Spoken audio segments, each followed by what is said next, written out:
Usa ka elf truck nga sakay mga police trainee na disgrasya sa Cagayan de Oro City. Sa maong aksidente, pipila sa mga police trainee nakabsan sa ilang kinabuhi. Nakatutok si Clyde Makaskas.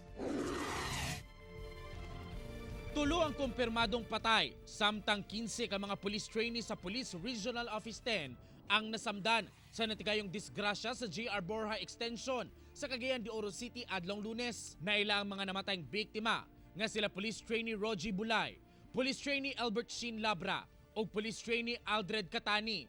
Samtang daling gidala sa ospital ang 15 kalaing police trainees nga naango lakip ang duha ka sibilyan nga driver ug pahinante sa ilang gisakyang truck. Sa inisyal nga investigasyon, nawadon og preno ang elf nga gisakyan sa mga biktima nga gikan sa RTC Annex sa Barangay Gusa aron magkuha lang og mga gamit alang sa ilang training. Sa bahadang bahin sa dalan, napansin kuno sa driver nga wala mipaak ang brakes, maong gituyo niinig bangga ang elf sa gate apan milahos kini sa kahoy ug sa pader.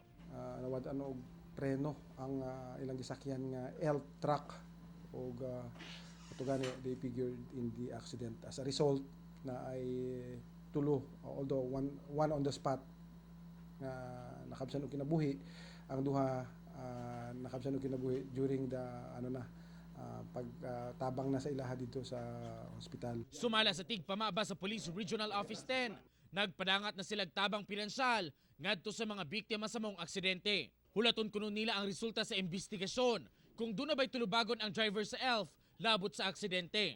Sa karon, parayong nagpaalim sa ospital ang mga nasamdang police trainee, ingon man ang driver ug pahinante sa elf. Uban si James Yap sa kamera, ako si Clyde Makaskas para sa One Mindanao.